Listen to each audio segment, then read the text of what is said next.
Hydraa కూల్చివేతలపై Hyder Shah court ప్రజలు కన్నెర్ర చేస్తున్నారు. కష్టపడి కట్టుకున్న ఇళ్లను ఇంత దుర్మార్గంగా కూల్చివేయడమేంటని నిప్పులు చెరుగుతున్నారు. కాంగ్రెస్ సర్కార్ మా సావుకొచ్చిందని బాధితులు ఆవేదన చెందుతున్నారు. ప్రభుత్వ దుశ్చర్యలను వెంటనే ఆపాలంటూ పేదలు కన్నీళ్లు పెట్టుకుంటున్నారు.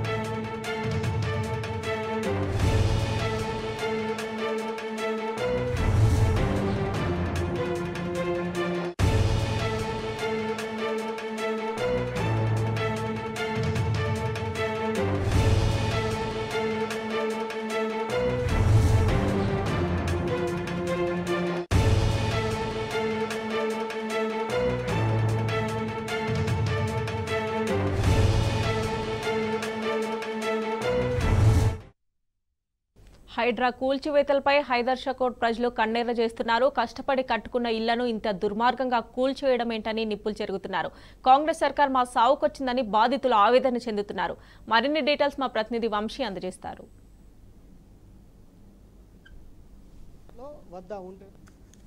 ఇండ్లను హైడ్రా పేరుతోటి రాష్ట్ర ప్రభుత్వం కూల్చివేసినటువంటి పరిస్థితి కూడా మనం చూస్తూ ఉన్నాం. ప్రజెంట్ మనం హైదర్ షా కోట వద్ద ఉన్నాం. హైదర్ షా కోట వద్ద కూడా పలువురు మహిళలు కూడా ఉన్నారు. వారితో కూడా మనము మాట్లాడించే వారి ప్రయత్నం చేద్దాం. ప్రధానంగా ఒకసారి మనం కాలనీని కూడా పరిశీలించవచ్చు. కొన్ని ఏండ్లుగా కూడా వారు ఇక్కడ నివాసం ఉంటున్నటువంటి పరిస్థితి కూడా మనం చూస్తూ ఉన్నాము. ఇక్కడ ఉన్నటువంటి స్థానికుల ఇండ్లకు కావచ్చు, కరెంటు పోల్స్ కావచ్చు, దాంతోపాటుగా చెట్లకు కూడా మార్క్ వేసి వెళ్ళారని కూడా వారు చెప్తా ఉన్నారు. ఏ సమయాన కూడా కూలగొట్టే అవకాశం ఉందన్న నేపథ్యంలో వారు ఆందోళన చెందుతున్నటువంటి పరిస్థితి కూడా మనకు కనిపిస్తూ ఉంది. ఒకసారి మనం వారితో కూడా మాట్లాడించే ప్రయత్నం చేద్దాం. అమ్మ, మీ పేరమ్మా? నా పేరు కామేశ్వరి. ఎన్నేళ్ళ నుంచి ఉంటున్నారమ్మా ఇక్కడ? 25 ఏళ్ళు ఉంటున్నాం. కానీ ఒకటండి, మీరు ఇన్ని చేస్తున్నప్పుడు మా లాంటి ముసలి వాళ్ళు ఏమైనా లేకపోతారు, ఒక ఐడియా లేకుండా. అయినా మీకు మేమైనా కట్టపోయినా మేమైనా చేయకపోతే రాంగ్ టైంలో మీరు డెసిషన్ తీసుకోవచ్చు. ఇప్పుడు అన్నీ మేము కరెక్ట్గా చేస్తున్నాం అన్నా ఉంటున్నాం కదా. మరి ఇప్పుడు ఈ కట్టడం ఇప్పుడు సడన్గా వెళ్ళిపోతారని ఏదేదో 2 ఇస్తారని మేము ఇక్కడ ఉండి ఏదో 2 వాటిలో అది ఎక్కడ ఉంటామో ఎలా ఉంటామో మాకే తెలియదు. మీరు అన్నీ కొంచెం ఆలోచించుకొని కాస్త మాకు ఏదైనా కొంచెం టైం అంటూ ఇవ్వాలి. అది ఏదైనా అదేమీ లేదు, మేము ఎంతటి మీరు చేసేసి ఒకటి వచ్చాము. మా ముసలి చూడండి, నాకు చూడండి, ఇప్పుడు బీపీ పెరిగిపోతుంది, టెన్షను, ఇవన్నీ అసలు. మీరు చెప్పండి. ఏం మాట్లాడాలి సార్? మమ్మల్ని రోడ్డు మీద నిలబెట్టింది ప్రభుత్వం. మేము అన్ని లీగల్ గా ఉన్నాం, అన్ని లీగల్ గా ఉన్నాం. మా డాక్యుమెంట్స్ అన్ని ఉన్నాయి. వచ్చి చూసుకో రేవంత్ రెడ్డి, వచ్చి చూసుకోమనండి. మేము రెడీ చూపించడానికి. మేము సొంతంగా కష్టార్జితం మేము ఇల్లు కట్టుకుని ఇక్కడ స్థలాలు కొనుక్కుని ఇల్లు కట్టుకుని పట్టా భూమి అండి ఇది. ఇలా కట్టుకుని మేము ఉంటుంటే మా బతుకు మమ్మల్ని బతకనీయకుండా రోడ్డు మీద పడేస్తారండి. ఈరోజు ఈ మీడియా ముందు మాట్లాడాల్సిన అవసరం ఏంటి? మాకు లేడీస్కి అవసరం ఏంటి? మా ఇల్లు తీయటానికి వీల్లేదు, ముట్టుకోవడానికి వీల్లేదు. మీరెవరు అసలు? మిమ్మల్ని గెలిపించి తప్పు పని చేసామండి. మేము మిమ్మల్ని గెలిపించాల్సింది కాదండి, తప్పు పని చేసాం. ఏమన్నా చేసుకోండి, మా ఇంట్లోంచి మేము కదలం. ఏం చేస్తారు? ఏం చేస్తారండి? మాకెందుకు ఇచ్చారు? అప్పుడు పర్మిషన్స్ ఎందుకు ఇచ్చారు? మాకు లేఅవుట్ కానీ ప్లాటింగ్ కానీ తర్వాత రిజిస్ట్రేషన్స్ కానీ ఇదేంటి కరెంట్ బిల్ కానీ వాటర్ బిల్ కానీ ఇవన్నీ ఎందుకు కట్టించుకున్నారు? ఈ రోజు వరకు మాది అనాథరైజ్డ్ అయితే ఆ రోజే కట్టించుకోకుండా ఉండాల్సింది కదా. ఇప్పుడు ఎందుకు కట్టించుకున్నారు? మాకు మీరిచ్చే డబుల్ బెడ్రూమ్ కాదు, సింగిల్ బెడ్రూమ్ కూడా మాకు అక్కర్లేదు. మా ఇల్లు మాకు కావాలి. ఏ టైంకి వచ్చి మార్క్ వేశారు? ఇంట్లకు కావచ్చు, చెట్లకు కావచ్చు, కరెంటు పోల్స్ కు సంబంధించి మీతో ఏమైనా మాట్లాడారు? కాదండి, ఎప్పుడో ఏంటో మాకు తెలియదండి. తెలీదు. మార్కింగ్స్ ఎప్పుడు వేసారో తెలీదు. మేము డిజిటల్ మ్యాప్ లో చూసి మాది బఫర్ జోన్ లో ఉందని మేము కనుక్కున్నాం. మేము ఈ విషయం అసలు ఏంటిది, ఏం జరుగుతుంది, ఎందుకంటే అప్రూవల్స్ ఇచ్చింది వాళ్ళే. 1993లో ఎవరున్నారో వాళ్ళే అప్రూవల్స్ ఇచ్చారు. 1990లో ఏ గవర్నమెంట్ ఉందో వాళ్ళు అప్రూవల్స్ ఇచ్చారు. మార్చినప్పుడు కూడా వాళ్ళ గవర్నమెంటే ఉంది. ఇప్పుడు వచ్చేసి మేము వచ్చేస్తాము, మేము ఇవన్నీ ఖాళీ చేసి మీరు బయటికి వెళ్ళిపోవాలి అంటే మేము ప్రాపర్టీ ఎస్టాబ్లిష్ చేసుకోవడానికి 2 జనరేషన్స్ కష్టపడుతున్నాయండి. సీఎం రేవంత్ రెడ్డికి ఏం చెప్పదలుచుకున్నారు మీరు? మేము మా ఇళ్లలోంచి కదలమండి.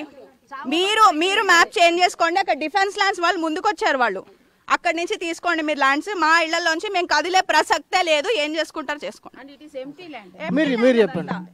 ఎంప్టీ ల్యాండ్ అండి, అది తీసుకోమనండి. Why should he suffer all the people? Common people ఎందుకు సఫర్ చేయాలి? మేము ఎంత కష్టపడి ఎంతో ఆస్పిరేషన్స్తో కట్టుకుని మా జీవితం బాగుంటుందని మేము ఇక్కడికి వచ్చాం. చెట్లు, మేము ఎన్విరాన్మెంట్ని ప్రొటెక్ట్ చేస్తూ చక్కగా అంతా ఉంటే ఇట్లా డిస్టర్బెన్స్ మాకు అవసరం ఈ ఏజ్లో? చెప్పండి. మాకు డబుల్ బెడ్రూమ్ అసలు ఇదే వద్దు. 1+2 వేసుకున్నాము. పిల్లలు లోన్లు పెట్టి తీసుకున్నారు. ఇప్పుడు వాళ్ళు ఈఎంఐలు కట్టుకుంటున్నారు. ఎన్ని రోజు ఇంకా 7-8 ఏళ్ళు ఉంది వాళ్ళకి. మేము ఎలా బతకాలి? ఈ ఏజ్లో మాకు ఈ అవస్థ అవసరం లేదు. మా జోలికి రాకండి. మేము కూడా మిమ్మల్ని ఎప్పుడు గవర్నమెంట్ని కూడా ఇర్రెస్పెక్టివ్ ఆఫ్ గవర్నమెంట్ ఎవరి వల్ల మాకు ఇబ్బంది లేదు. మేము కూడా వాళ్ళని ఇబ్బంది పెట్టము. ఓట్లు అంటే చక్కగా వెళ్ళి వేసి వస్తాము as a citizen of India. మా డ్యూటీ మేము చేస్తున్నాము. మమ్మల్ని డిస్టర్బ్ చేయకండి. డబ్బులు కూడా తీసుకోరు. అసలు వస్తే మేమే వాళ్ళకి మంచిగా ఫెసిలిటేట్ చేసి మాకు ఓపెన్ ప్లేస్ ఉంది, మీరు మీటింగ్ పెట్టుకోండి, మీరు క్యాంపెయిన్ చేసుకోండి అని మేమే వాళ్ళకి సహకరిస్తాం అన్ని విధాలుగా. అదేనండి, మేము ఇన్నేళ్ల నుంచి ప్రశాంతంగా ఉన్నాము. ఎందుకు మా జోలికి వస్తున్నారు? మాకు నిద్ర లేవు, కంటి మీద ఇది ఉండట్లేదు. ఏమంటే వేరే కంటి దగ్గరికి వెళ్ళి అది తీసుకొచ్చి ఇక్కడ పెడతామంటే ఎంతవరకు సాధ్యం అండి? ఇది దిగువ మధ్య వాళ్ళు చాలా మంది ఉన్నారండి ఇక్కడ. వాళ్ళందరినీ ఎందుకు ఇది చేస్తున్నారు? మమ్మల్ని ఎందుకు ఇలా క్షోభ పెడుతున్నారు? గెలిపించేందుకు మాకు ఇదే ఇది. దయచేసి రేవంత్ రెడ్డి గారు మీ దీన్ని మార్చుకుని మాలాంటి వాళ్ళ బతుకుల్ని చిత్రం చేయకండి, రోడ్డు మీదకి లాక్కండి. అసలు మేము ఏ రోజు ఊహించలేదు ఒక మీడియా ముందుకు వస్తామని కానీ, ఒక దీనికి వస్తామని కానీ, ఇలా రోడ్డు ఎక్కుతామని కానీ ఊహించలే లేదండి. దయచేసి మీ నిర్ణయాల్ని ఏం చేసుకుంటారో రాజకీయ పరంగా మమ్మల్ని లాక్కండి. మేము ఏ పార్టీకి వ్యతిరేకము కాదు, ఏ పార్టీకి ఫేవరు కాదు. ఆ రోజున ఆ టైంలో మాకు ఎవరు ఫేవర్ చేస్తే వాళ్లే మాకు దేవుడు.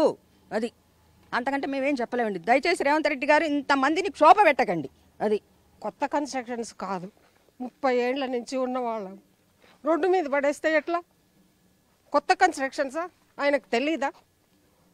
ఆయన వచ్చి 2 ఏళ్ళు అయిండొచ్చు. మేము 30 ఏళ్ల నుంచి ఉన్నవాళ్ళం. రోడ్లు వేసారు, మంచి లైట్స్ వేసారు, రోడ్డు మీద పడేస్తారా? చెప్పండి మీరు రేవంత్ రెడ్డి గారు, మా జోలికి రావద్దు, రోడ్డు మీద పడేయకండి, జనాలు బతకనండి. ఎవరిని కదిలిచినా కూడా కన్నీళ్ళే వస్తూ ఉన్నాయి. మరికొంతమంది కూడా మాట్లాడించే ప్రయత్నం. ఈఎంఐ కట్టుకుంటున్నామండి, మేము ఎంప్లాయీస్, మా ఇంట్లో ముసలి వాళ్ళు కూడా ఉంటారు. బట్ ఈ రోజు వచ్చి బిల్డింగ్ తీసేస్తాము అంటే ఆ ముసలి వాళ్ళని, పిల్లల చదువులు, ఏం ప్రైవేట్ ఎంప్లాయీస్ ఈఎంఐస్ ఎలా కట్టుకుంటారండి? ఆలోచించండి సార్ ఒక్కసారి. సింగిల్ పేరెంట్స్ ఉన్నారు, మార్కింగ్కి ఇంటిమేషన్ ఇవ్వలేదు, అట్లీస్ట్ కాలనీ ప్రెసిడెంట్కి, సెక్రటరీకి ఎవరికి ఇన్ఫర్మేషన్ ఇవ్వలేదు. మరి గవర్నమెంట్ అనాథరైజ్డ్గా చేస్తుంది ఇల్లీగల్గా. దీనికి ఎవరు బాధ్యులు? అంటే దీనికి మేమందరం సఫర్ అవ్వాలా? ప్రాపర్గా వెళ్ళాలన్నప్పుడు గవర్నమెంట్ కూడా ప్రాపర్గానే వెళ్ళాలి, ఇంటిమేషన్ ఇవ్వాలి. మేము బలానా రోజు వచ్చి మార్కింగ్ చేస్తున్నాం ఆథరైజ్డ్గా, మాకే లెటర్ లేదు. మా ప్రెసిడెంట్ గారిని, సెక్రటరీ గారికి ఇన్ఫామ్ చేశారా చెప్పండి? సో అనాథరైజ్డ్గా మీరు అందరు చేసి మీరు ఉన్న పలాన్ని ఇంట్లోంచి వెళ్ళిపోండి అంటే ఎందుకు వెళ్తారండి? ఎవ్వరు వెళ్ళరు. మేమే కాదు ప్రాపర్ ఛానల్గా వెళ్ళేది, గవర్నమెంట్ కూడా ప్రాపర్ ఛానల్ రావాలి మా దగ్గరికి. ఇల్లు ఖాళీ చేసే ప్రసక్తి లేదు. సింగిల్ పేరెంట్ వెళ్ళమంటున్నారు. ఇప్పుడు ఆవిడ సింగిల్ పేరెంట్ ఎలా వెళ్తుంది? ఉన్న పలానా సపోర్ట్ లేకుండా ఎలా వెళ్తారు ఎవరైనా? రాత్రికి రాత్రి మీరు కూల్ చేస్తామంటే గవర్నమెంట్ ఇక్కడ ఎవ్వరూ చేతులు ఏం ఊరికే లేరు. సో మీరు కూడా రండి, మాతో డిస్కస్ చేయండి, మాట్లాడండి. మా ప్రెసిడెంట్ గారు ఉన్నారు, సెక్రటరీ గారు ఉన్నారు, అందరు ఉన్నారు.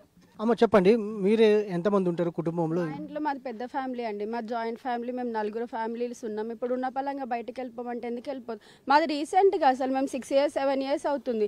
అట్లాంటప్పుడు ఆ రిజిస్ట్రేషనే చేయించాల్సింది కాదు. ఉన్న పలంగా బయటకు వెళ్ళిపోవడం. మా ఇంట్లో అందరు చిన్న పిల్లలు, మా అత్తయ్య, మా మామయ్య. రోడ్డు పైనకి వెళ్ళిపోవాలంటే ఎటు వెళ్ళిపోతాం? మేము డబల్ బెడ్రూమ్స్ మాకు అవసరం లేదు, మేము మా ఇంట్లో నుంచి కదలం. ఎవరు వచ్చినా ప్రభుత్వానికి మీరు ఏం చెప్పదలుచుకున్నారు? మా ముందుకు వచ్చి మాతో మాట్లాడండి. మీరు మీ ఇష్టానికి కూల్ చేసేస్తాం అంటే మేమైతే ఎటు కదలం. మాకు మా ఇల్లులే కావాలి. మీరు ఏం చేసుకుంటారో మీ ఇంటి దగ్గర చేసుకొని, మేమైతే ఎటు కదలం. ఒక్కటిసారి మేమందరం క్లియరెన్స్ ఇస్తున్నాము. మా దగ్గర మా హౌసింగ్ లోన్ ఫైల్స్ ఉన్నాయి. 30 years లింక్ డాక్యుమెంట్స్ని వెరిఫై చేసుకుని ఆఫీస్కి లీగల్ సెల్ ఉంది బ్యాంక్స్కి, ఆ లీగల్ సెల్ వాళ్ళు వచ్చి వెరిఫై చేసుకుని క్లియరెన్స్ ఇచ్చిన తర్వాతే మాకు లోన్ శాంక్షన్ అయింది. ఆ లోన్ శాంక్షన్ అయ్యాక 30 years లోన్ కట్టాము. మొన్ననే రిటైర్ అయ్యాము. రిటైర్ అయిన తర్వాతే మా లోన్ పేపర్స్, మా రిజిస్టర్డ్ డాక్యుమెంట్స్ మేము చూసుకోగలిగాం. అంత చరిత్ర ఉన్న మాకు ఇలా తీసేయటం చాలా అన్యాయం. లోపలికి వెళ్ళిపోమంటే మేము ఇవ్వడం పోమండి. మా ప్రాణం తీస్తారా తీయండి, లోపల ఇంట్లో పెట్టి మా ప్రాణం తీసేసి లాక్ కొనిపోండి, అంతకన్నా చేసేది ఏం లేదు. కావాల్సింది అంటే మీకు డెవలప్మెంట్కి we are not going to disturb the government, we are requesting the government. Whatever FTL కూడా వారు క్లియర్గా మార్కింగ్ చేయట్లేదండి, దే ఆర్ డూయింగ్ అబ్రాప్ట్లీ, ఇష్టం వచ్చినట్టు చేస్తారు. మేము చెప్పేది అంటే గవర్నమెంట్ కంటే FTL లోపలికి ప్రాపర్గా మార్క్ చేసుకొని, ఇప్పటిది కాదు పూర్వంగా ఏముంది అది మార్క్ చేసుకొని, what ever you want to do you have a retaining wall కట్టుకొని మాకు శుభ్రంగా ఉంటట్టు మీరు ఏమైనా చేసుకోండి అండి. పైగా ఇంకోటి అండి, ఆ డిఫెన్స్ ఏరియా ఉంది, మీరు కావాలంటే అక్కడ తీసుకోండి ల్యాండ్, డిఫెన్స్ వాళ్ళకి రిక్వెస్ట్ తీసుకొని మమ్మల్ని వదిలేయండి, మా మరణం మాకు వదిలేయండి. 33 ఏళ్ళ నుంచి కట్టుకొని మీరు అల్లపోలే వెళ్ళిపోమంటే మా హౌసింగ్ లోన్ ఎవరు తీరుస్తాడు? నేను రిటైర్ అయిన ఎంప్లాయీని, నేను I'm already retired, my wife is also retired. అంతా రిటైర్ అయిపోయిన వాళ్ళం తీసుకొని ఎల్లపల్లి వెళ్ళమంటే పిల్లలు తీసుకొని ఎక్కడ పోతాం మేము చెప్పండి. ముఖ్యమంత్రి యొక్క ముఖ్య ఉద్దేశం ఏంటి? మూసిని క్లీన్గా చేయాలా, టూరిజం స్పాట్గా చేయాలా, చేయండి, మేము కూడా కోఆపరేట్ చేస్తాం, వద్దనట్లేదు. మరి అటు డిస్పెన్స్ వాడు ముందుకు వచ్చాడు కదా, మట్టి వేసి వాళ్ళు చేసుకుంటున్నారు కదా, వాళ్ళని ఎందుకు ప్రభుత్వం పైన సెంట్రల్ గవర్నమెంట్ మీద ఒత్తిడి తెచ్చి ఆ ల్యాండ్ తీసుకోవచ్చు కదా? మా కాలనీ ఒక 3 minutes వీడియో తీయండి మీరు, ఇంతకన్నా సుందరం ఎవడు చేయలేడు.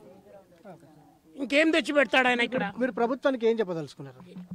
నువ్వు ఉన్న ఇల్లు కూలగొట్టి ఏం సుందరీకరణ చేస్తావు? మా కళ్ళ మీద నువ్వు గార్డెన్ చేస్తావా? ఆల్రెడీ మాకు మంచి గార్డెన్స్ ఉన్నాయి, చక్కటి ఇల్లు ఉన్నాయి, 20 ఏళ్ళు 25 ఏళ్ళు 30 ఏళ్ళుగా ఉన్నాము. వితౌట్ నోటీస్ చేస్తే అందరం సస్తాం కానీ వదలం. మీరు చెప్పండి సార్. ప్రజాప్రభుత్వాలు ప్రజల కోసం, ప్రజల వలన, ప్రజలచే ఏర్పడతాయి. వాళ్ళంతా ప్రజాప్రతినిధులే కానీ వాళ్ళు రాజులు కాదు, వాళ్ళకి అన్లిమిటెడ్ పవర్స్ లేవు. ఇప్పుడు నేను చెప్పదలుచుకున్నది ఏంటంటే, ప్రభుత్వాలు చెప్పదలుచుకున్నది ఏంటంటే, ప్రజల సంక్షేమం కోసం ప్రభుత్వాలు పనిచేయాలి.